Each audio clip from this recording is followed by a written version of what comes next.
Palais des Congrès de Brazzaville, le salon Osiane y a déposé ses valises pour sa 9e édition tant attendue. Dans le hall, les porteurs de solutions ont pris quartier, affichant chacun sa marque de fabrique. Devant chaque stand, ou presque, les discussions vont bon train entre visiteurs et acheteurs. Il y a des stands, il y a aussi des espaces pays comme celui de la RDC, la République démocratique du Congo, qui aura une journée spéciale en tant que pays à l'honneur de cette édition. De l'autre côté du mur, c'est un espace VIP aménagé pour le Business Lunch, un déjeuner d'affaires qui a regroupé les dirigeants d'entreprises publiques et privées, les investisseurs.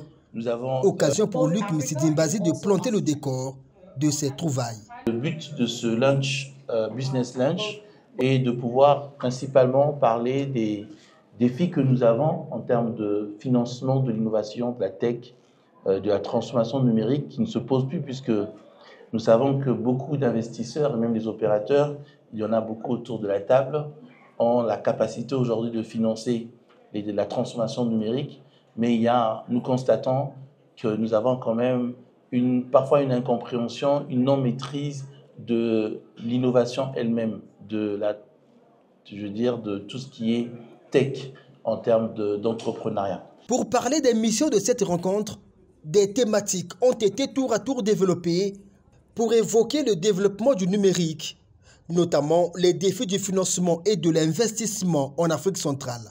Aujourd'hui, les gens qui sont en train d'inventer les usages de demain, les vrais applicatifs de l'intelligence artificielle, et pour tous les secteurs, ce sont les startups. Et du coup, aujourd'hui, ces startups, c'est elles qui tiennent l'avenir des secteurs, c'est elles qui tiennent l'avenir de la transformation digitale, de la banque, de l'assurance, de la santé, des transports, de la logistique, etc., etc.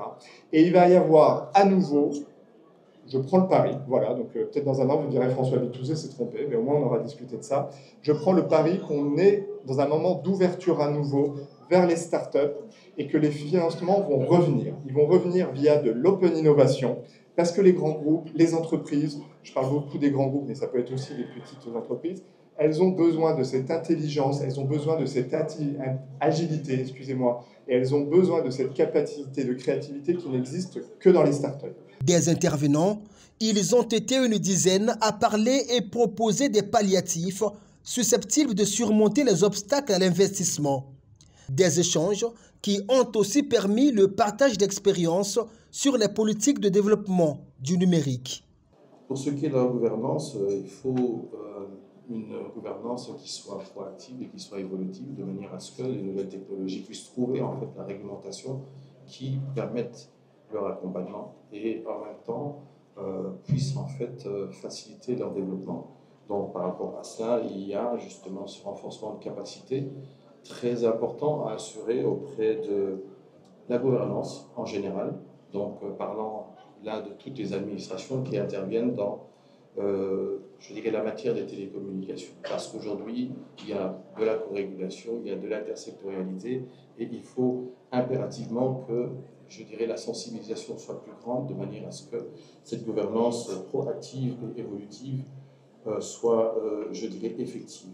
Donc aujourd'hui, pour nous, participer à des salons comme Osiane nous permettent justement de cumuler les bonnes expériences pour faire en sorte qu'au Gabon, le cadre réglementaire qui va régir tout ce qui est innovation, digitalisation, puisse se faire en toute efficacité, en toute sérénité.